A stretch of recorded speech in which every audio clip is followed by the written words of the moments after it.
And welcome back to WDEF News 12. It's Wednesday. It's time for another edition of House Chat. This is where we're answering the questions that you have submitted to either housechat.com or by emailing them to housechat@WDEF.com. We're going to jump right into our first question, and this one coming in from Rebecca of Chattanooga. She says, the crown molding in my house is starting to crack where it meets the ceiling and separate from my ceiling about 1/8 of an inch or so. What can I do to fix this? Joining us is Matt Hollander, our expert, and Matt, you've brought another guest. I did. When I got this question, I knew Jeremy Price from JB Millworks could answer it, so he's here today to help us. All right, and I know he's got several different accessories here, and I have to think that this is probably a common problem.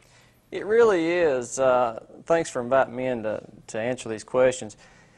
In the summertime, the humidity goes up and the moldings all swell up, and so all the cracks go away. But unfortunately, in the wintertime, the heat comes on, the gas heat comes on, and all the moldings in the house shrink. You can go into the house and take a pneumatic nailer, which most folks use today, and nail the molding more securely to the rafters.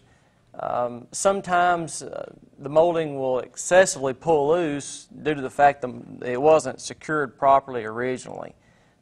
You can hire someone to come in that's got pneumatic nailers if you don't have your own. If you're hanging new molding, it's really important that you use a silicone-based product or an adhesive product and glue everything really well. If it were a new house, what is the proper way?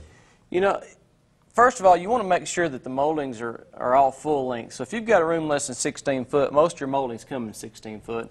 So therefore, the only miters you're going to have, or seams you're going to have per se, is in the inside corners, and you want to make sure and use some type of an adhesive caulking or glue to put those inside corners together. If the rooms are longer than 16 foot, you somewhat have to seam the molding together, and you don't just want a square butt. If you take a square butt molding and put it together, it just doesn't have an opportunity to bond very well. So you want to create a miter in your molding to extend the length more than 16 foot. And glue that product together, create a substructure behind it to give it strength. Glue that product together to get your total length, then install the molding on the longer wall. Or Rebecca could just have her guests come over in the summer.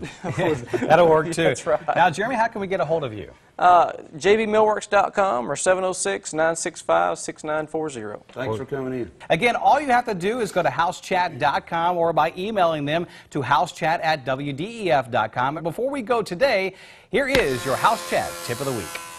After a winter storm, identify possible damage such as broken pipes and downed tree branches on power lines. Report the damage to the utility company and avoid those areas to prevent personal injury. Never try to thaw a frozen pipe with an open flame or torch. Shut off the water and call a licensed plumber. Carefully assess snow or ice accumulations around the home and clear walkways and sidewalks and close your exterior water spigots. And that's your House Chat tip of the week.